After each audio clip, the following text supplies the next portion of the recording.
Nunca se apartará de tu boca este libro de la ley, sino que de día y de noche meditarás en él. Los pastores Luis y Viviana Cruz presentan Un Momento con la Palabra.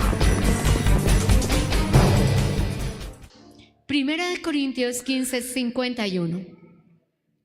Léalo conmigo. Leemos en el poder del Espíritu Santo, bajo la sangre de Cristo, en el amor de Dios que llena nuestros corazones. He aquí, os digo un misterio: no todos dormiremos, pero todos seremos transformados. En un momento, en un abrir y cerrar de ojos, a la final trompeta, porque se tocará la trompeta. Los muertos serán resucitados incorruptibles y nosotros seremos transformados. Aleluya. Dígale al que está a su lado: serás transformado. Nosotros seremos transformados. Amén. Antes de sentarse, levante su Biblia y dígale: Señor, háblame por tu palabra. Quiero que tu espíritu discierna mi espíritu, separe mi espíritu de mi alma y pueda entrever en lo profundo de mi ser. Te entrego mi corazón, te entrego mi atención. Aún dispongo este cuerpo para recibir la palabra de fe y dispongo, Señor, espíritu, alma y cuerpo para recibir de tu presencia. Papá, hoy y ahora estamos preparándonos para la transformación, estamos preparándonos para tu venida y todos decimos: Maranata. Aleluya. Amado, siéntese, póngase cómodo. Y bueno, porque somos seres sociales, no solamente somos seres familiares y seres relacionales, somos seres sociales. No solo tenemos cónyuge, hijos, papá y mamá y personas a las que nos unen lazos de consanguinidad. En nuestra vida hay muchas personas con las que no nos unen lazos de consanguinidad, pero nos unen lazos de amor. Tenemos compañeros de trabajo, tenemos vecinos, tenemos esa gloriosa y hermosa relación de la amistad. Tenemos amigos, tenemos personas de nuestros contextos y entornos que todavía no conocen que el Señor vino por primera vez. Y va a ser muy difícil que les hablemos de su segunda venida si ellos no conocen que Él ya vino. Así que hoy, y vamos a estar allí en Lucas 17, por favor, no dejes de enseñarles que Cristo volverá. Y si no saben que Cristo ya vino, por favor, pidámosle al Señor que nos permita enseñárselos. Primero voy a leer Mateo 24:31. Discúlpame, André. Y habla del rapto de la iglesia también, como 1 de Corintios 15 dice así. Mateo 24:31. Enviará a sus ángeles con gran voz de trompeta y juntará a sus escogidos de los cuatro vientos, desde un extremo del cielo hasta el otro. El Señor Jesucristo es la escritura misma y ese texto está juntando 3 versículos del Antiguo Testamento. Así que en este momento en que Dios llame a los que somos de Cristo a reunirnos con Él, no será de manera silenciosa. Va a sonar una trompeta, pero no la van a escuchar sino los escogidos. Tienes que decírselo al que está a tu lado: solo la van a escuchar los escogidos. Y Jesús fue claro, dijo: muchos son los llamados y son más pocos los escogidos. Y la trompeta va a ser escuchada solamente por los escogidos. No será algo silencioso, aunque los enemigos del rapto de la iglesia han querido decir que ese rapto secreto, que ese rapto silencioso, no es un rapto silencioso, porque se escuchará trompeta. Y lo acabamos de leer en 1 de Corintios 15 y lo leemos ahora en la propia boca de nuestro Señor Jesucristo. Solo que pasará una cosa: en el rapto la trompeta será escuchada solo por la iglesia de Jesucristo.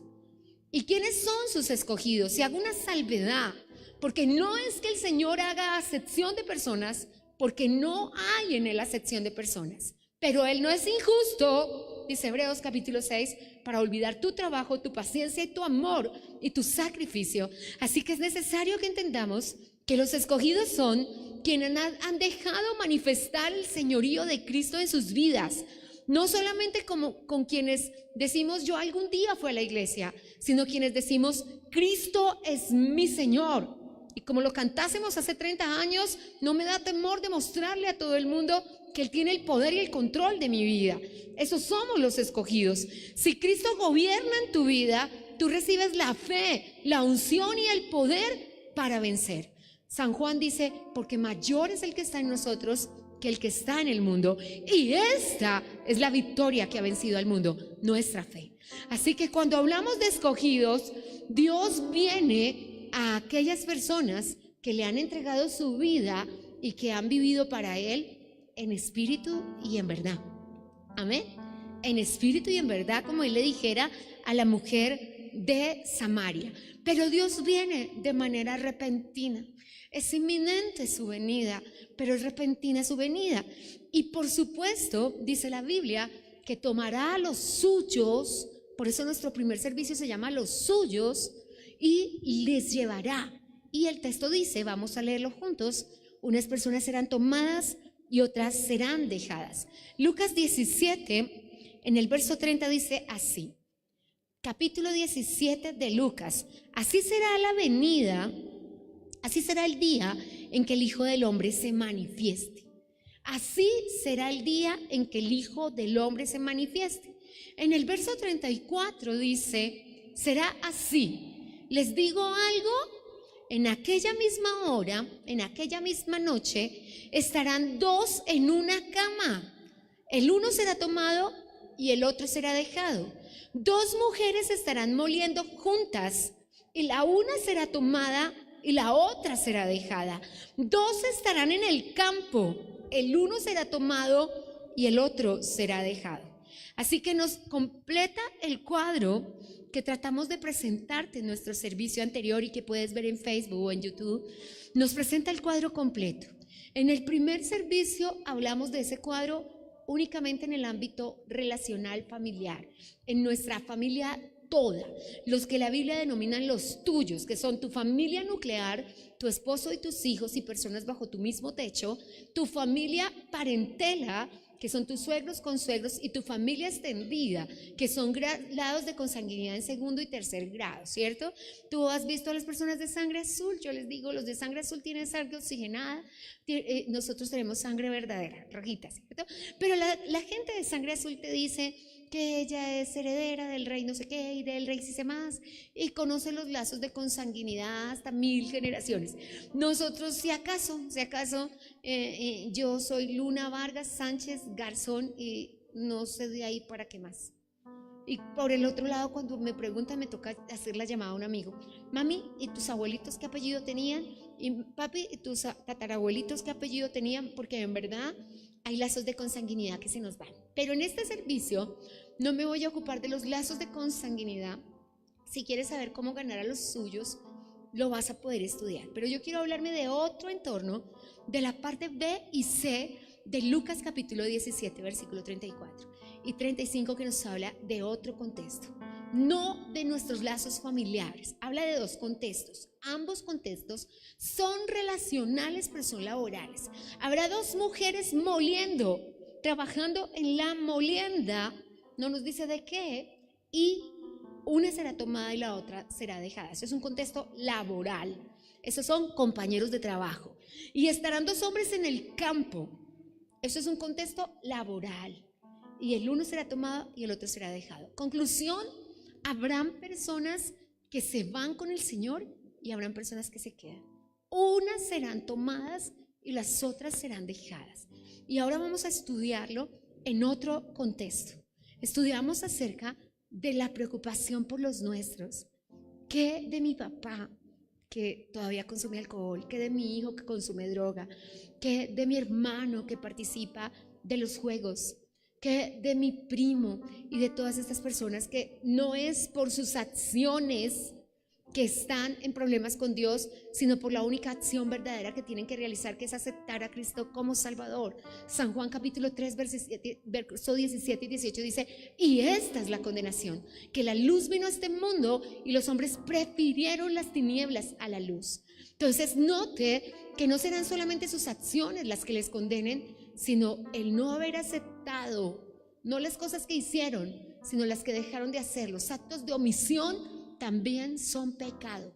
lo que yo sabía que tenía que hacer y no hice. ¿Qué tenía que hacer? Aceptar a Cristo como Salvador. Entonces Dios nos presenta el cuadro laboral, un cuadro completo.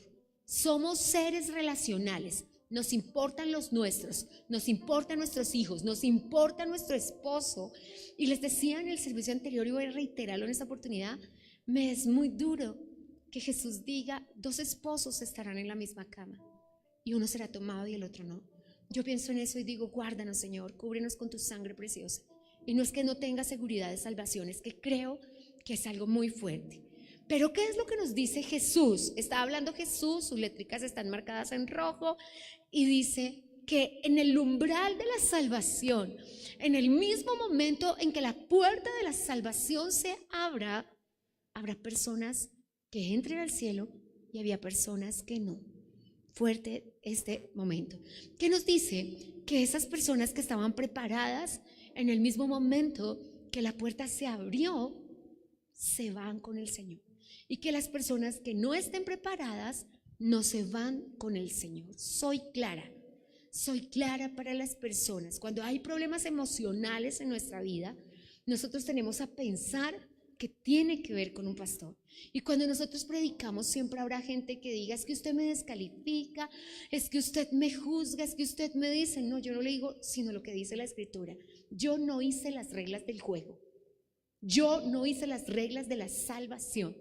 Yo no escribí quién se va y quién no se va. De hecho, no me corresponde a mí. Yo no tengo las llaves del reino de los cielos y no tengo una religión. Cuando la gente malinterpretó las Escrituras y dijo que a Pedro le fueron entregadas las llaves del cielo y que por eso él es el primer papa, entendió mal las Escrituras. Porque lo que le dijeron es sobre esta roca que es Cristo, y él es la única puerta al cielo y el único que sabe quién entrará y quién no entrará. Y nosotros no podemos, ni como pastores, ni como evangelistas, ni como recontraarcángeles, cerrarle el cielo a alguien. Pero tampoco podemos decirle a alguien que las puertas estarán abiertas cuando no estarán. Cada persona que le duele, que pensemos que es carnal, que es mundano, que es pecador, que es impío, porque realmente nos molesta. Somos seres humanos. Somos de carne y hueso, nos molesta que nos digan eres mundano, nos molesta. Ahora, para ser mundano y ser carnal toca ser cristiano, porque no es una característica que puedan tener los impíos ni los pecadores. Es solamente el cristiano que puede participar del mundo, puede ser pecado, porque son entes espirituales y son entes que el enemigo puso para crear distracción y separarnos del Señor. Nosotros tenemos que tener esas cosas claras. Cuando hablamos de salvación, el Señor dijo, unas personas en su contexto familiar serán tomadas y otras serán dejadas. Guárdanos, Señor, y protégenos. Pero no nos está quitando la responsabilidad laboral, porque de pronto decimos, sí, mi papá, Señor, mi hermano, Señor, mi suegro, Señor, mi cuñado, pero mi compañero de trabajo, mi subalterno, porque todos tenemos, dijo el centurión, personas que están encima de nosotros y personas que están debajo de nosotros. ¿Qué de nuestros empleados? ¿Qué de nuestros compañeros de trabajo? ¿Qué de nuestros compañeros de estudio? ¿Qué de todas esas cosas que el Señor nos dio como contexto de vida, vida académica, vida laboral, vida social, que las personas, el único evangelio que van a leer y que van a conocer es el que nosotros les presentemos? Entonces, también nos responsabiliza el Señor de esas personas. Yo no voy a entrar en discusiones teológicas con las personas que dicen, es que tú me dices que yo no puedo entrar al reino de los cielos, porque a veces nosotros leemos la palabra a título personal y decimos, mira, los borrachos no entrarán. ¿Qué nos dice el borracho? ¿Qué me dice el borracho a mí? No me juzgues. Lo dice en 10 oportunidades y yo no lo escribí. Lo escribieron personas inspiradas por el Señor, a las que el Señor les dijo, mira, los fornicarios, los adúlteros, los afeminados, los mentirosos, los hechiceros. La lista es muy larga y tenemos 10 listas distintas, pero nosotros sabemos que las listas no obedecen a lo que está pasando hoy. No dice los narcotraficantes, pero nosotros sabemos que eso contradice al Señor. No dice los guerrilleros, la rebelión en el contexto moderno. Necesitamos entender que hay cosas que deben ser entendidas de acuerdo a los principios bíblicos, y tenemos principios bíblicos escatológicos es decir, que se van a cumplir en los postreros tiempos. Entonces, ¿qué tenemos que mirar? 2 Timoteo capítulo 3. En los postreros tiempos habrán hombres amadores de sí mismos. Con eso tenemos el resumen de todo lo demás. Amadores de sí mismos. ¿Qué significa? Que no voy a aceptar mis errores, que voy a decir el culpable es el pastor, la culpable es mi esposa, es que fue por mi primo, es que fue por esto. Realmente tengo que decirte algo muy fuerte con respecto a eso. Dios no puede obrar en ese contexto, porque hasta que yo digo, yo soy la responsable de mis errores, Señor, y tómame a mí. Cuando el Señor le dijo a David, realmente te portaste mal, David, realmente no debiste hacer el censo, le dijo, te ofrezco 3 cosas. La primera, y yo entiendo por qué David es un hombre conforme al corazón de Dios. La primera cosa que le dijo David fue, cóbrame a mí, no le cobres, y la expresión fue no peyorativa, sino humillativa en sentido de misericordia. No le cobres a estas pobres ovejas que yo administro, cóbrame a mí. No fue por, ay, esas pobres ovejas, porque alguien diría, nos dijo pobres ovejas. No, lo que estaba diciendo era, pobrecitos ellos, ¿cómo van a pagar por mi error? El que hizo el censo, el que hizo la calabazada soy yo, el que tomó la decisión equivocada soy yo, el que adulteró soy yo, el que fornicó soy yo, el que tomó soy yo. ¿Por qué las personas que Dios puso en mi vida bajo mi misma casa y me dio su responsabilidad, como dice Mateo 24:34, van a pagar 43 por mí? Y entonces el Señor le dijo, está bien, tú, 3 años de hambre sobre la tierra. Y él dijo, no dijo 3 años es mucho tiempo, dijo, la gente va a aguantar hambre por mí y 3 años, no. Entonces el Señor le dijo, listo, 3 meses de perder frente a tus enemigos. Ah, no, Señor, humíllame a mí, pero que tu nombre quede mal y que digan ese Dios de Israel no lo pudo salvar. No. Entonces dijo, entonces 3 días de mortandad. Murieron millones de personas.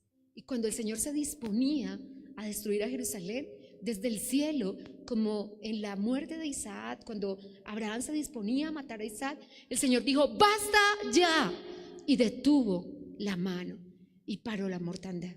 Pero David comprendió que el Señor le hizo responsable de sus propios errores, pero lo olvidamos. Y pasado un tiempo, David adulteró.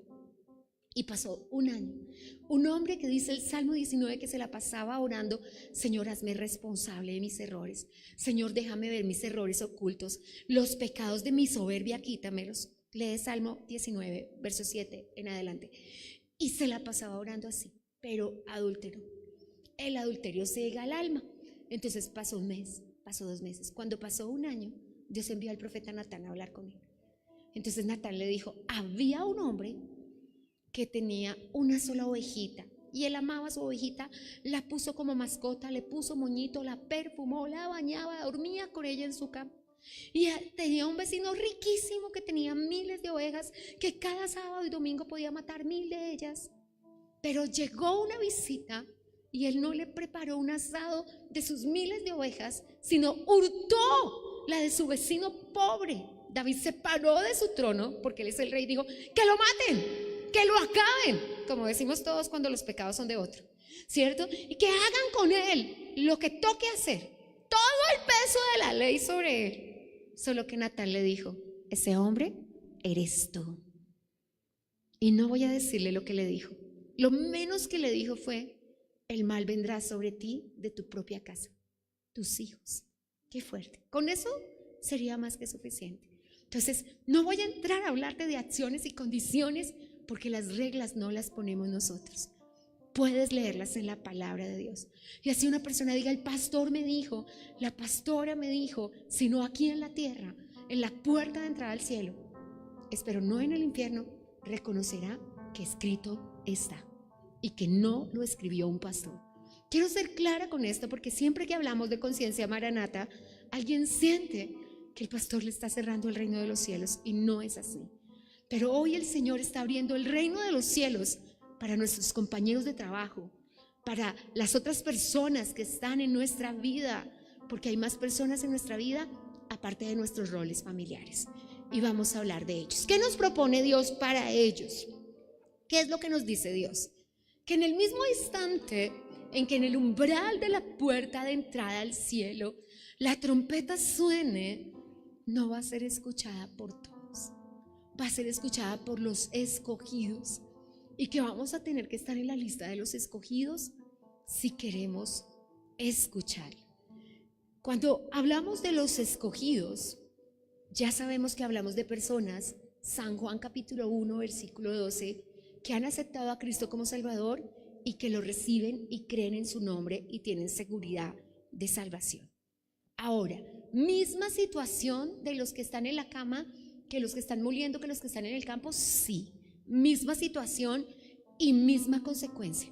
Unos serán tomados y unos serán dejados. Ahora en este servicio, lo que vamos a determinar es la razón por la que unas personas serán tomadas y otras serán dejadas. El texto dice, diga aleluya, que Dios protegerá a sus escogidos. El texto lo dice, que Dios salvará a su iglesia, que Dios cubrirá a su familia de la fe y que Él sabe quiénes son sus escogidos. Siempre que aclaro esto, hablo de que la escogencia tiene que ver con intenciones y motivaciones. Por favor, iglesia, entendamos que Dios no solo evalúa acciones. ¿Recuerda los dos hijos que Jesús preguntó quién dijo lo correcto? Ninguno de los dos. Dijo, un padre tenía 2 hijos y le pidió a sus 2 hijos que fueran a la finca a ayudarle a recoger las uvas.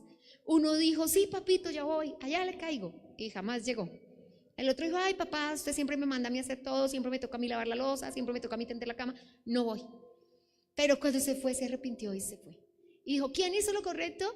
Y nosotros en la magnánima misericordia decimos, el segundo hijo. No, ninguno de los dos. Ninguno de los dos hizo lo correcto. Porque uno fue movido por la mentira y el otro fue movido por las motivaciones, pero ninguno de los dos tuvo el sentir que nos debe mover a todos, que es el amor por su padre. Y ninguno de los dos tuvo ese amor por su padre. Así que cuando nosotros pensamos en esto, el verso 34 dice, 2 mujeres estarán moliendo y 2 hombres estarán en el campo. Y hoy vamos a hablar de qué vamos a hacer tú y yo por amor a ellos. Para que no unos sean tomados y los otros sean dejados, ¿qué vamos a hacer? Y no para dejar en ti, porque nuestros servicios de conciencia maranata no son para poner en ti temor, ni para poner un sentido de qué tal que yo me quede, todo lo contrario, sino para poner un sentido de expectativa alegre de que nuestra salvación está alegre. El Señor dijo claramente, cuando escuchen todas estas cosas, levanten su cara y desen por salvos y siéntanse felices que ya se van.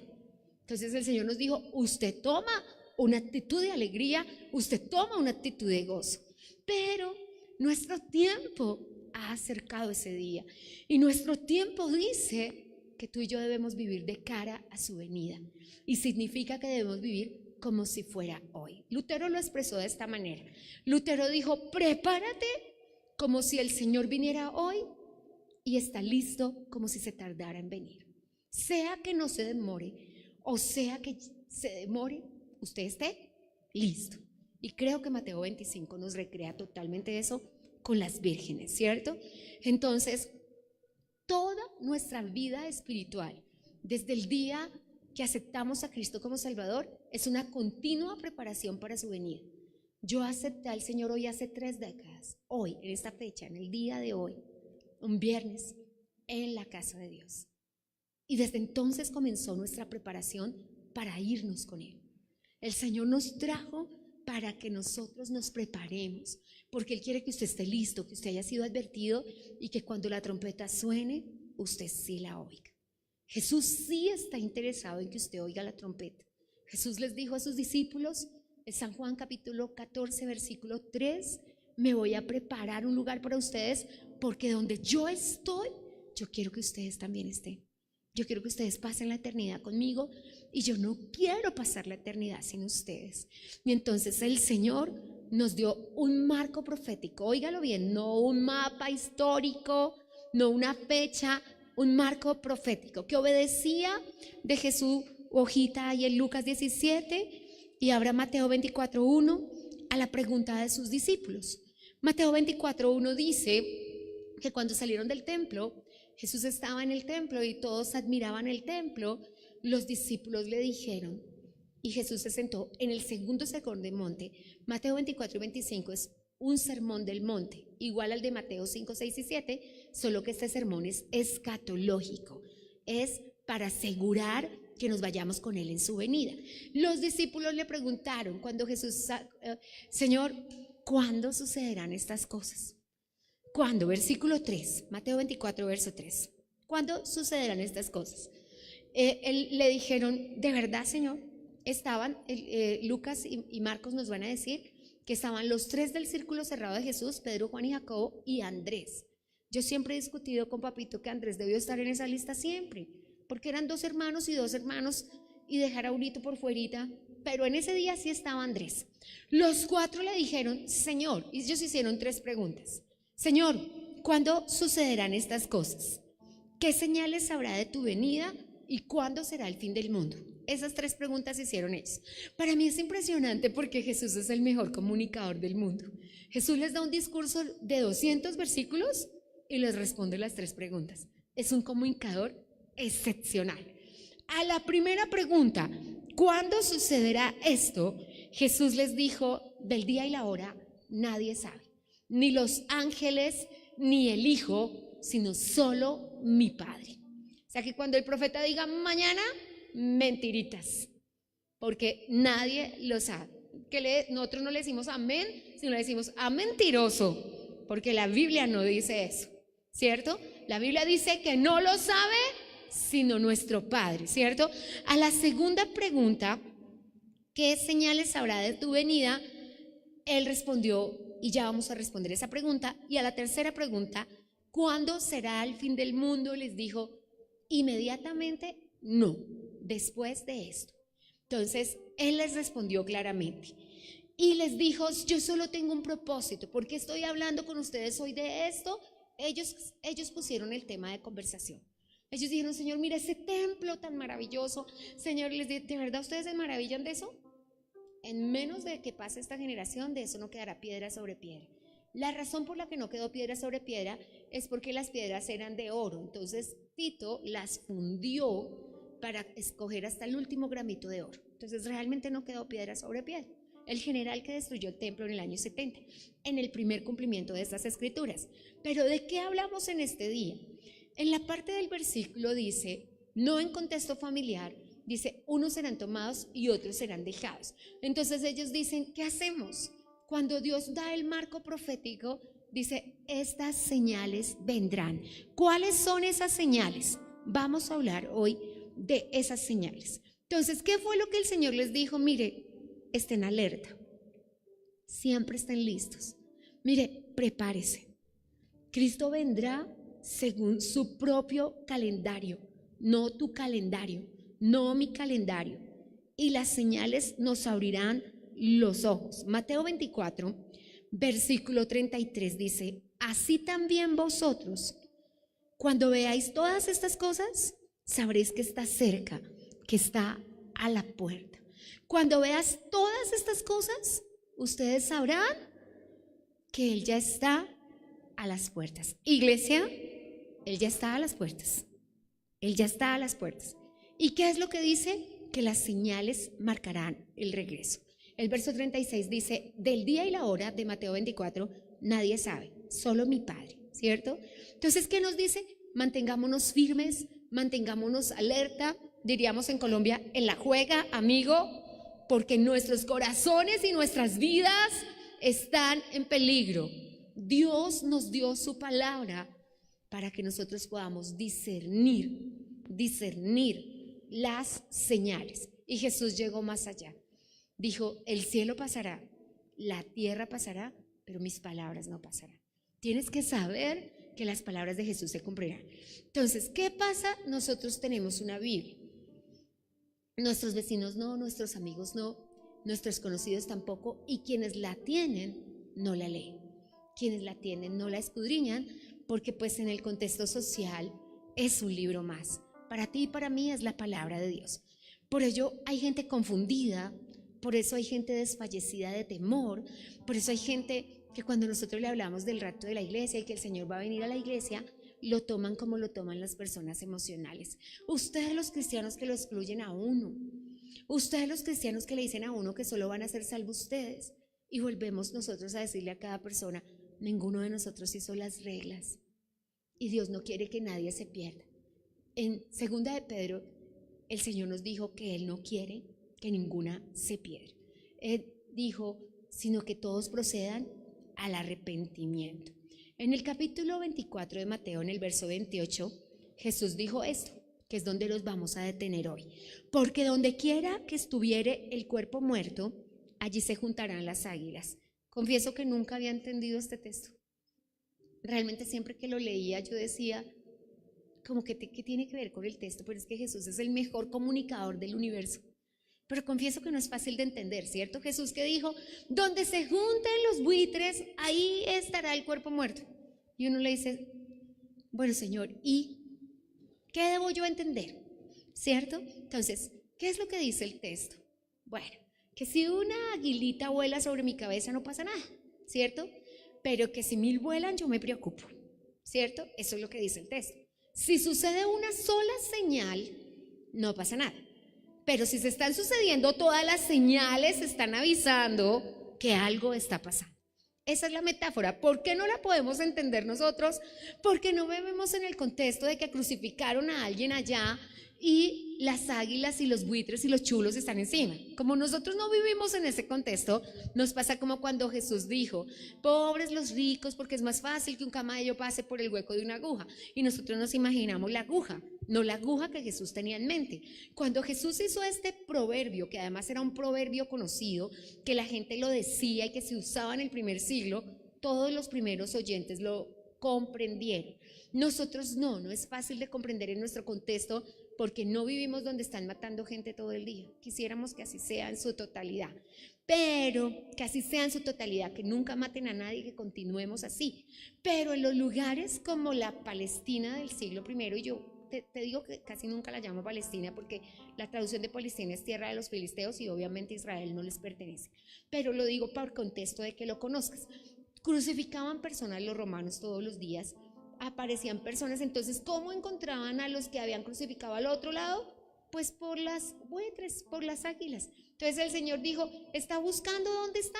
Mire dónde están las águilas. Entonces el Señor nos dijo, ¿usted quiere saber cuándo es? Mire las señales y mire cuántas se han cumplido. Y cuando se cumplan todas, cuando usted vea que todas estas cosas acontecen, crea que está a las puertas. Usted y yo sabemos que está a las puertas, ¿cierto que sí? Porque se están cumpliendo todas. Ahora vamos a tener que mirar cuáles, porque muchas de ellas están anunciando la venida del Señor. Una sola señal es tiempo de espera. Tranquilo, todavía falta tiempo. Todas las señales cumplidas, ahora yo te las voy a dar. Las señales están en Mateo 24, Lucas 17, Marcos 13 y Lucas 21. Pero yo te voy a hacer un resumen parafraseado de ellas, las que están en conjunto en todos los 4 capítulos y las que están en los diferentes capítulos, para que no tengas que hacer la tarea solamente acá, pero en tu casa sí. ¿Qué es lo que dice? La proximidad del cumplimiento de las señales significa que está a las puertas. Entonces, la primera señal en absolutamente todos los textos es el engaño. Y dijo, vendrán muchos.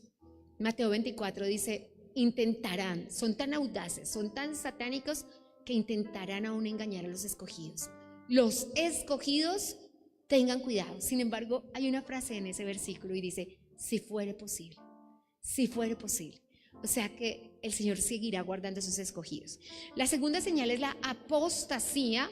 La traducción de la palabra apostasía es renegar de la fe y aborrecerla. En nuestro contexto sería regresar a la religión popular, que alguien que está en Cristo se vuelva para misa otra vez. Eso sería apostasía.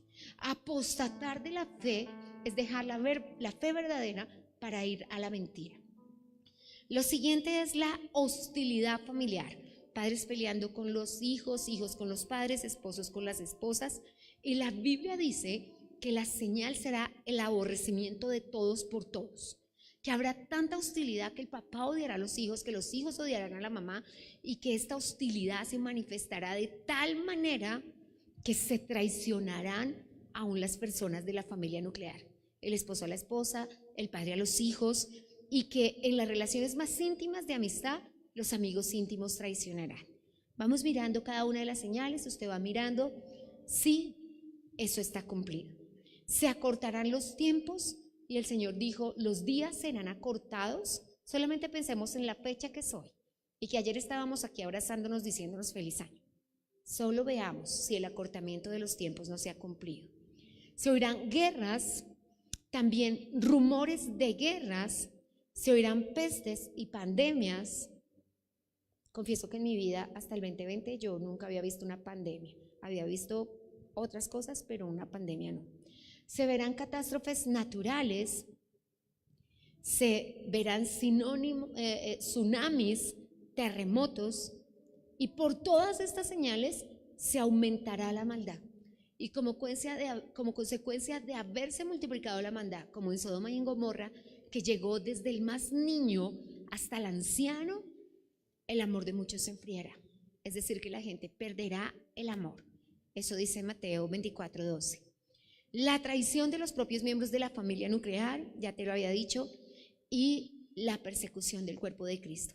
Se levantarán falsos profetas, se levantarán falsos mesías y un excesivo y desbordante interés por lo material. Vendrá una desmedida importancia de tener cosas materiales. Y la gran señal con la que terminan todos, y al fin la señal del Hijo del Hombre apareciendo en las nubes. Esas son las señales que están en todos los libros de la Biblia. Y parece que uno estuviera leyendo el periódico de hoy, ¿cierto? Porque absolutamente todas están cumplidas y todas las estamos viviendo. Entonces, ¿qué hacemos? Porque uno dice, Señor, bueno, Marcos capítulo 13, versículo 29 dice, cuando veas que suceden estas cosas todas juntas, conoce que está cerca. Esta es la Biblia ampliada, lo habíamos leído hace un rato en Mateo. Entonces, ¿qué hacemos? Marcos capítulo 13, versículo 33 nos dice qué es lo que tenemos que hacer. ¿Qué hacemos?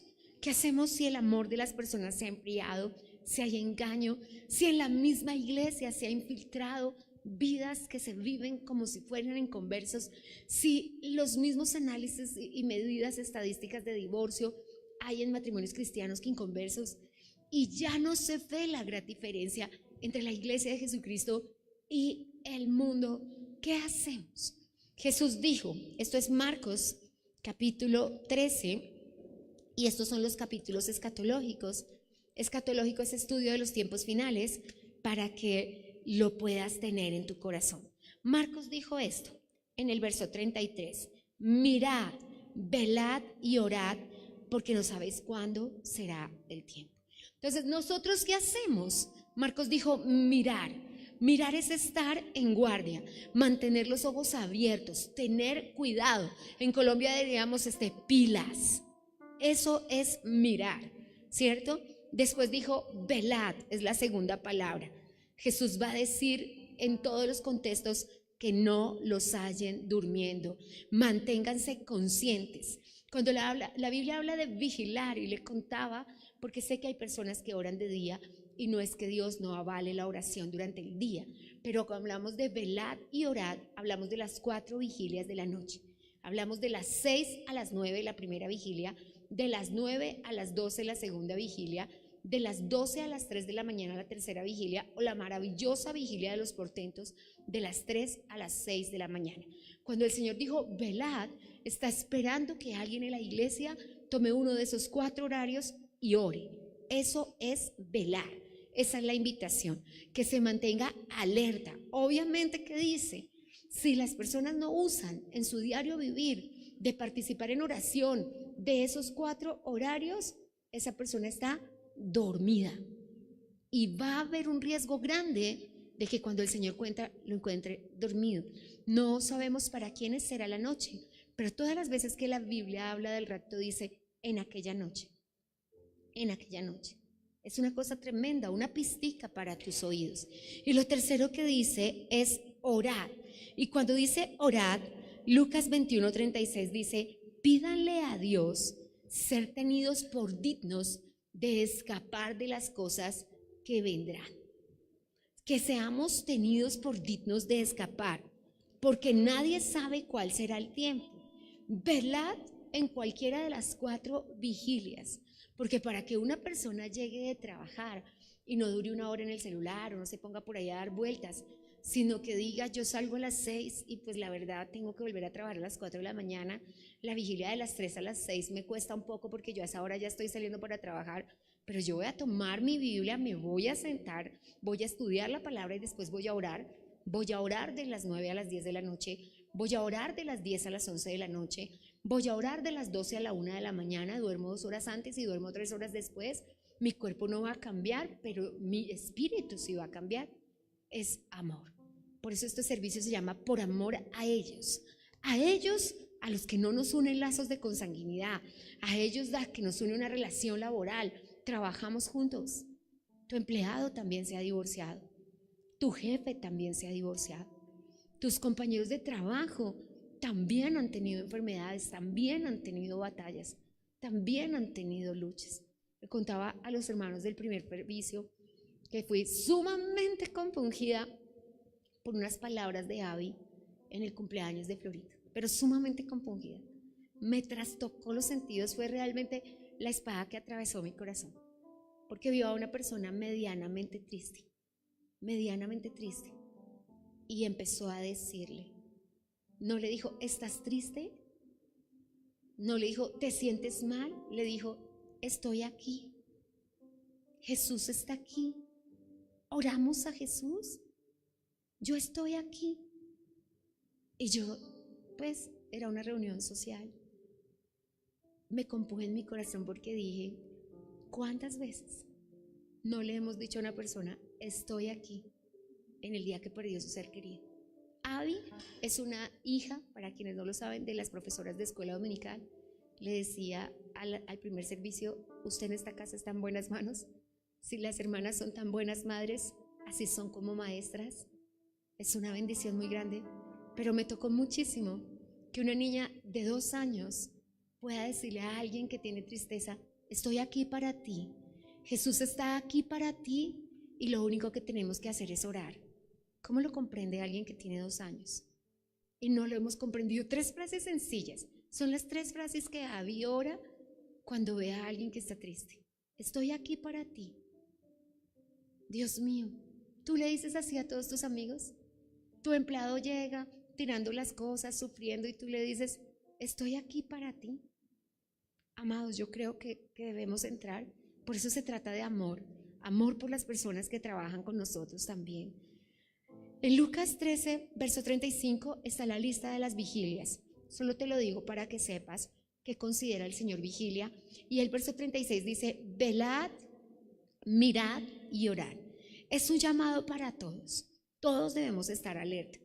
Y ya que ustedes y yo no sabemos el tiempo, dice Marcos capítulo 13, versículo 33, pues estemos siempre listos, estemos siempre preparados. Siempre va a haber un compañero de trabajo, siempre va a haber. Yo agradezco a Dios, mi esposo tiene ojos para ver y yo agradezco a Dios eso porque a veces estamos en un contexto.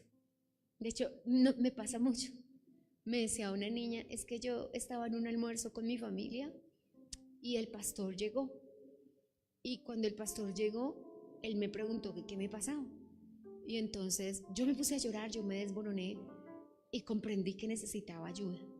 No había ido a la iglesia hace mucho tiempo, pero el Señor me hizo entender, porque mientras tu esposo hablaba, él comprendió que yo estaba sufriendo y él comprendió que yo estaba atada al dolor. Y yo le decía al Señor, ay, gracias a Dios, fue mi esposo y no yo, porque yo me hubiera sentado al pie y de pronto no discierno su dolor. Y de pronto no discierno que necesitaba ayuda.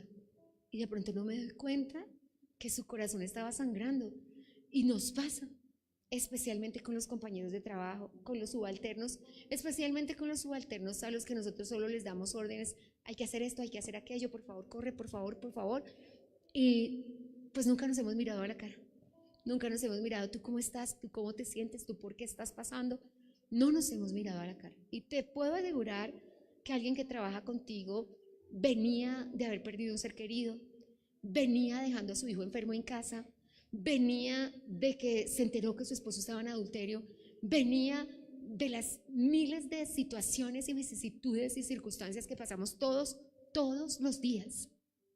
Pero que aún estoy aquí, Jesús está aquí y lo único que tenemos que hacer es orar, puede cambiar su vida por completo y para siempre.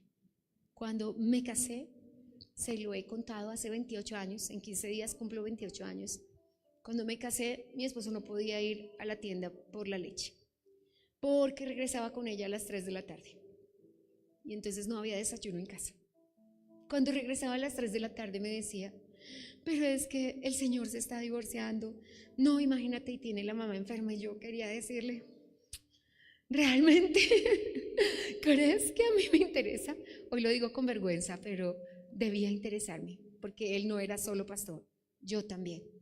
Debía interesarme, pero yo me ponía muy brava de saber que se había quedado considerando a una persona 10 horas y 12 horas y yo estaba en la casa. Y me costó mucho aprender, te lo digo con gran vergüenza, me costó mucho aprender, y con cientos de personas que donde voy me dicen, el pastor me dijo, el pastor oró por mí, porque ha mirado y ha visto el dolor de las personas. Y estoy orando que Dios me abra los ojos igual y que me dé amor evangelístico, que pueda sentir el dolor de las personas y poder entender, porque a veces cuando conocemos el pasado de las personas sabemos que sembraron para cosechar lo que están recibiendo, y tal vez nuestro corazón le juzgue, como al niño, ay nene, yo le dije que no metiera las manos ahí, que usted se iba a coger la corriente, y no entendemos que tiene 2 años, que tiene 3 años, que no nos hizo caso porque es un niño, sino entendemos que derramó la leche o lo cogió la corriente y que es su responsabilidad y que fue su culpa, a ver que lo coja la corriente. Pero nuestro niño que tiene 3 años no quiere escuchar que fue su culpa. De hecho, ni lo sabe ni lo entiende.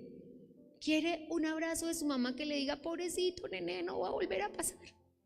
Y tal vez muchas personas, tal vez tu esposo, tu hijo, tu hermano, quieren eso. Mi hermano Luis Enrique tiene una frase, yo le amo muchísimo por eso, y cuando suceden cosas, siempre me dice, yo no te voy a decir las consecuencias y que por qué lo hiciste, porque tú ya lo sabes. Entonces no te voy a echar sal en la herida, pero solo te digo una cosa, no va a volver a pasar nunca en tu vida, ¿cierto? Y parece un regaño, pero yo lo acepto con gran amor. Él es menor que yo 20 años. ¿Se imagina que tenga más sabiduría que yo?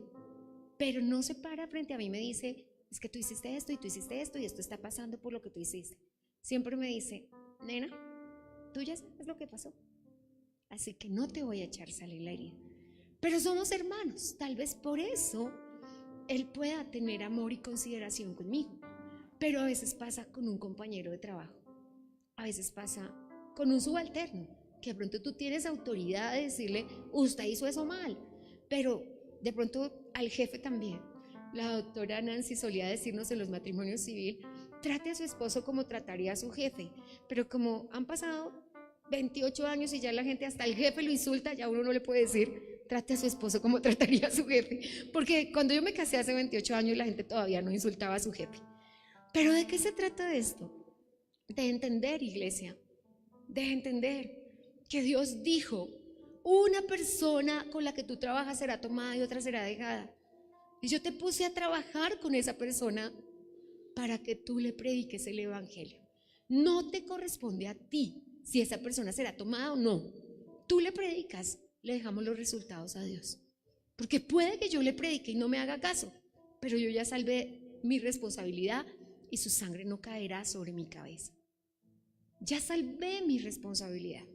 Entonces, amada iglesia, déjame decirte 3 cosas, 3 hermosas cosas que puedo decirte que pueden ser la manifestación del amor hacia ellos, hacia las personas que no tengo amor porque no nos unen lazos de consanguinidad, pero nos conocemos hace 20 años porque trabajamos en la misma empresa hace 15. ¿Cuántas personas tienen subalternos o jefes con los que han compartido más de un año? Más de 2, más de 3, más de 5.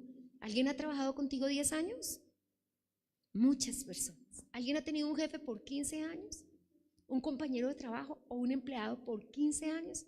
Amado, si en 15 años no le predicamos el evangelio, cuando comencé mi vida, al poquitico tiempo de casarme, en el mismo año, yo me casé en el año 98, el 1 de mayo, en diciembre, mi empleada más fiel Y apenas teníamos 2 años de conocerlo, los 2 años que yo llevaba en el departamento de Boyacá. Tenía un novio y decidió ir en moto con él a Bogotá. Tuvieron un incidente en la carretera, no recuerdo en este momento en qué lugar, de aquí, de Sogamoso a Bogotá. El caso es que ella quedó en coma. Había sido mi secretaria por harto tiempo y en el momento que quedó en coma, había decidido trabajar con otra persona. Y estaba trabajando a la vuelta en un almacén con la jefa que yo ayer me la encontré. Y tal vez por eso me la encontré. Y de repente le vi y yo viajé a Bogotá a orar por ella. Yo le había predicado los 2 años seguidos. Avivamiento, Pentecostés, todo le había predicado. Sin embargo, ya no podía hacer nada, ella estaba en coma. Y yo le aprecié de corazón. Fue mi secretaria en los bancos, era estrella vendedora, se portó muy bien, muy, muy bien. Y en esa oportunidad, yo en coma le dije, nena, en este momento tú ya sabes que el cielo es real y que el infierno es real. Y estás viendo los demonios que vienen a llevarte con ellos, pero tú no tienes por qué ir con ellos. Sé que la culpabilidad está allí diciéndote, Viviana me dijo, la señorita Viviana me decía ella, yo ya llevaba 6 meses casada, la señorita Viviana me dijo, don Hernán, le decía ella a mi esposo, don Hernán me dijo, pero yo no les hice caso. Ella partió a los pocos días, sé que nos vamos a encontrar en poco tiempo en el reino de los cielos, pero era una chica muy joven que trabajó conmigo. Pero vive Jehová, que mi esposo y yo, durante esos 2 años, siempre les predicamos. Comenzamos cuando abrimos el almacén orando. Oraran o no oraran con nosotros, solo se pararon ahí, los almacenes eran nuestros, nosotros orábamos. Cerrábamos en los horarios de los cultos. Podían ir a culto con el salario pago. Cerrábamos en las reuniones de Pentecostés cuando Dios decía todos se van a orar y estaban en horario laboral. Les estábamos pagando en su tiempo de orar. Así que podían ir a orar con nosotros. Y algunas personas aún así decidieron no caminar con el Señor. Pero mi esposo y yo, mi mamá y mi papá, mi hermana Sandra y otros miembros de la familia, les predicamos. No fue por nosotros. Eran empleadas, yo nunca había vivido en un contexto boyacense. Algunas de ellas tenían más dinero que yo, tenían todas casa, tenían todas moto, vivían como se vive en el contexto de Boyacá, yo no conocía eso. Mis empleados en Bogotá vivían en el último rincón de Bogotá, caminando un rato, otro rato en burro y otro rato en pie, y después de llegar a su casa, su casa era de tejitas. Yo no sabía eso cuando yo fui a la primera empleada que me invitó a algo y yo entré a su casa y su casa era una mansión, considerando cómo vivían los demás empleados. Yo dije, ¡ay! Boyacá es una maravilla, lo sigo pensando. Boyacá es una bendición grandiosa, pero eran empleados. ¿Qué necesitan nuestros empleados? ¿Qué necesitan nuestros jefes? ¿Qué necesitan nuestros amigos? Necesitan comunión activa. Y comunión es correcta relación, comunión activa. ¿Qué es comunión activa? Que no hablemos solo de lo laboral. Que no hablemos solo de lo laboral porque es que tú eres creyente. Tu tema de conversación tiene que ser Jesús. En algún momento tú vas a tener que hablarles del evangelio. Necesitan comunión activa. Y comunión activa es porque el evangelio se predica más con los hechos que con las palabras. Y cuando hay comunión activa, en cualquier momento se dará la oportunidad de predicarles el evangelio. Yo tenía un empleado que estuvo acá congregándose con nosotros mucho tiempo. Él fue mi primer empleado varón acá. Y mi esposo y yo le predicamos el evangelio. Y cuando nosotros nunca jamás habían conocido el evangelio. Y él era boyacense, era de Palermo. Era maravilloso escuchar su tono de voz boyacense redomado, orando. Eso era una cosa muy linda. El Espíritu Santo lo bautizó a los pocos días y él empezó conmigo a predicar el evangelio. Fue así, fue de un día para otro. Fue una cosa maravillosa. Y después él puso su propio almacén. Después yo le compré ese almacén porque él se fue a trabajar para con Dios a tiempo completo en un espacio de su vida. Y fue una cosa impresionante saber que una persona que nunca había escuchado el evangelio, ahora era un pastor. Y yo le decía al Señor, en su matrimonio yo le decía a los padres, lo mismo que le decía a los padres de Orlando y de Yanira, ustedes nos entregaron un hijo, Dios les devolvió un pastor. Así hizo el Señor, porque le predicamos. ¿Usted cree que yo pensé que siendo una chinita boba que tenía 6 meses de convertida, Dios me iba a regalar a mí un pastor para que fuera oveja? Jamás. Tú no sabes, tu empleado, qué hará Dios con él. Cuando le predicas a alguien, tú no tienes ni idea si él es el recontrapóstol que va a cambiar a toda la nación de Colombia. No tenemos ni idea, pero Dios va a hacer la diferencia. Dios va a hacer la diferencia. Y si le predicamos a esa persona que se gana a toda su familia, Dios hará la diferencia. Dios hará la diferencia. Pero y no importa en contexto. Mi esposo estuvo en un contexto médico. Él ganó a la psicóloga, a la nutricionista, a la trabajadora social, al celador de la puerta de la clínica. Y hasta hoy todas las personas, hasta este año, una hijita estuvo enferma en esa clínica la semana pasada y yo tuve que pararme en la puerta de ese lugar y es un retrover y le decía, Señor, tú eres bueno. Yo estuve acá muchos días. Mi esposo estuvo allá 23 meses en diálisis. Y yo cada que miraba esa puerta, no es fácil. Cuando me dijeron que mi hijita estaba en esa clínica, dije, bueno, voy, no, todavía no me es fácil. Pero volteé a mirar a la puerta de RTS y solo puedo mirar hacia atrás y veo a la señora almacenista con la que no hablamos jamás. Patti se llama, le amo mucho. Y después un día apareció aquí a congregarse. Jamás nos vimos, jamás cruzamos palabra. Solamente veía a mi esposo entrar, veía a mi esposo salir y le dije yo, porque yo siento que nos conocemos. Dijo, no, yo vendo zapatos y los vendo en Yopal. Y yo le dije, ¿en serio? Pero yo, porque siento que nos conocemos. Me dijo, el único lugar que he estado de Sogamoso es en RTS. Le dije, ¿en qué año? ¿Qué hacías? Era el almacenista. Yo le dije, claro, mi esposo estuvo allá en el mismo año. Ah, me hablaba el evangelio. Me habló el evangelio. ¿Sabes? Estar conectado a una máquina, pararse y decirle a alguien que Dios es real cuando de pronto por la condición que tú estás viviendo no te lo cree mucho. Pero mi esposo se ganó a la nutricionista. Somos amigos hasta hoy con algunas de esas personas. Inclusive la única persona que en su momento no aceptó, la niña secretaria de la puerta, pasaron 10 años y ella enfermó. Cuando ella enfermó, su papá y su mamá vinieron a buscarnos acá a la casa de Dios. Y le pidieron a mi esposo que fuera a orar por ella, Sogamoso, y mi esposo fue a orar por toda su familia, Sogamoso, porque recordaba que algún momento de sus vidas alguien a su lado oró, alguien les predicó el evangelio. Y era un contexto que tú dices, ¿cómo yo abro mi boca aquí? ¿Cómo yo abro mi boca en el cancerológico? Pero Lisita hasta el último día de su vida. De hecho, antes de partir me daba números y decía, bueno, yo sé que ellos como yo no van a estar mucho tiempo en este mundo, pero no me los descuides. Y allá haciendo de tripas corazón, doblándose el hígado así de dolor, decía literalmente, porque uno dice, eso duele como una patada en el hígado. ¿Sabes por qué? Porque es un dolor insufrible. Y allá sonriéndole a todos en cancerológico y diciéndole a todos, mi Dios sana, cuando oremos por ti, Dios a ti te va a sanar. Y con la sonrisa así yo decía, se puede llevar a Cristo a todos los contextos, a todos los contextos. Entonces, ¿qué necesitamos? Comunión activa, pero también necesitamos un apoyo espiritual y emocional, que le digamos como Abby le dice a las personas, Jesús está aquí, yo estoy aquí, lo único que necesitas es orar. Se necesita poder decirle a una persona, ¿me da permiso de orar por usted? Deme permiso de orar por usted. Difícilmente una persona va a decir no, difícilmente. Pero yo salí un día de Palacio de Justicia con todo el peso del mundo sobre los hombros.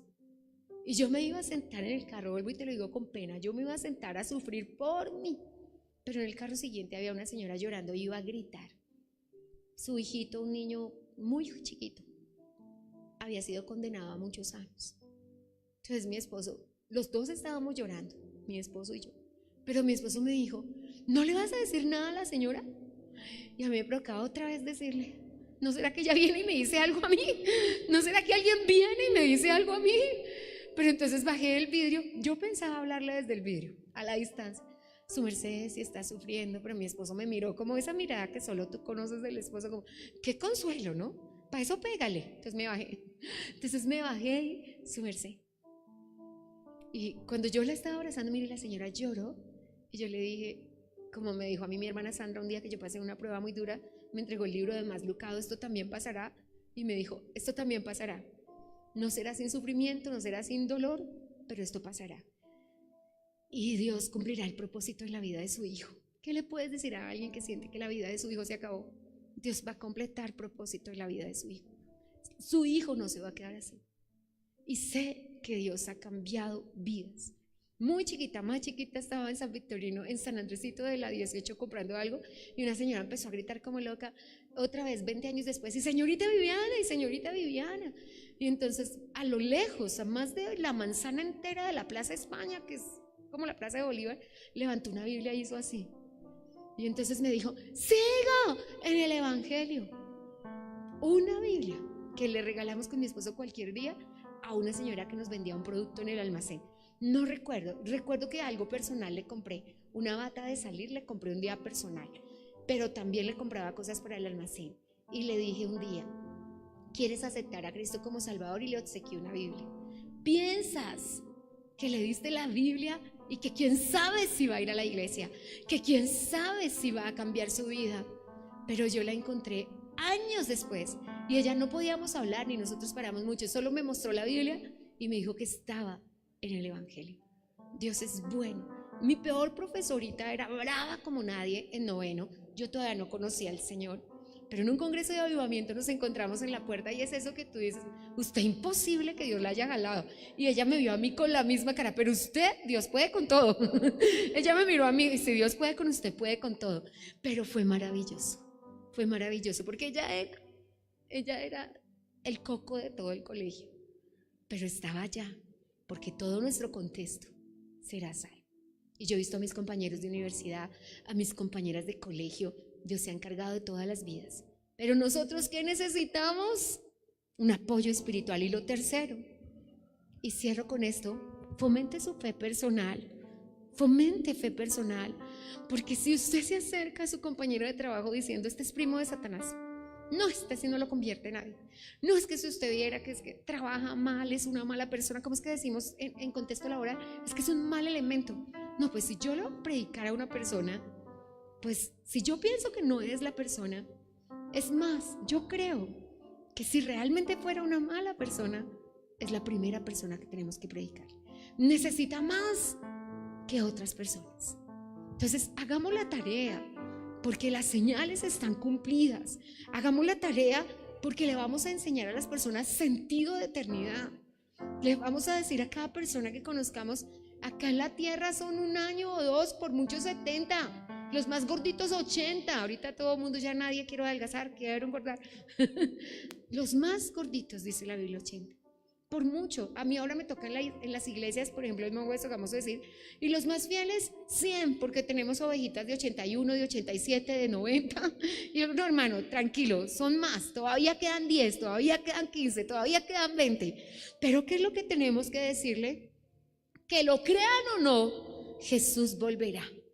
Que Jesús no les va a pedir permiso y que lo entiendan o no, Jesús volverá. Y que lo único que queremos, como te decía en el primer servicio, te digo ahora, es verlos allí. En tu vida ha habido gente que fue una bendición en tu vida laboralmente. Yo les decía, mi primer productor de televisión estuvo 10 años conmigo. Y en verdad fue una bendición para mi vida. Hasta hoy su familia me llama en el cumpleaños, en Navidad. No olvides llamarlo, no olvides seguirle predicando. No lo sueltes porque tú eres la que Dios escogió para que él se... Eso dice la familia y yo ya me lo creo y sigo perseverando. Hace más de 6 años que no está conmigo en televisión. Pero yo sigo creyendo que Dios lo va a salvar. Me tuvo que escuchar como hoy le toca a Cristian con mucho amor día y noche. Y en audífonos, derechito al corazón. Lo menos que puedo esperar es que sean pastores mañana. 10 años, 365 días al año, escuchando 3 veces, algo tiene que pasar con su corazón. Pero creo sinceramente que hay muchas personas que han estado en tu vida que Dios las va a salvar. Así que, iglesia amada del Señor, por favor, predícales el Evangelio. Predícales como si el Señor viniera hoy. A los inconversos, predícales el Evangelio. A los creyentes que no están viviendo como corresponde para salvación, enséñales que Dios va a venir. Pero sea que conozcan o que no conozcan, que no vuelva a pasar. Nunca jamás, dice Matías, nunca jamás para siempre. Que en tu vida haya una persona que trabajó contigo más de un día, que estuvo en tu vida 1 mes, que ha sido tu vecino por 10 años y que no ha escuchado el Evangelio de ti. Que lo escuche de ti, te haga o no te haga caso. Dejémosle a Jesús los resultados. Nosotros hagamos la parte que nos corresponde. Y hagámoslo con conciencia maranata, sabiendo que si el Señor viene hoy, tal vez nos encontremos en el cielo. Un hombre de Dios compuso una canción muy linda. Él se llama Dani Berríos y la canción es acerca de los profesores de escuela dominical. Y están entrando los niños al cielo y él está ya anciano en el cielo. Y entonces, bueno, la canción no es doctrinal porque en el cielo todos seremos jóvenes, pero eso dice la canción. Y de repente están todos y empiezan a llegar multitudes y multitudes y multitudes. Y él, un niño, yo me convertí en la clase que tú llevaste un conejito. Tú llevaste a la clase un conejito vivo y nos mostraste que era creación divina. Y entonces la canción es bellísima. Yo me convertí esto y entonces dice la canción, el coro, el estribillo de la canción dice, por ti estoy aquí. Es muy bello y es lo que quiero que el Señor haga con nosotros. Ojalá cuando nos encontremos en el cielo alguien diga, por ti estoy aquí. Porque cuando nadie da un peso por mí es otra canción de Dani Berríos. Cuando a nadie le importaba, cuando nadie daba un peso por mí, cuando nadie me vio con ojos de amor, tú me viste con tanto amor que me predicaste el evangelio. Hemos escuchado Un Tiempo con la Palabra con los pastores Luis y Viviana Cruz. Dios los bendiga.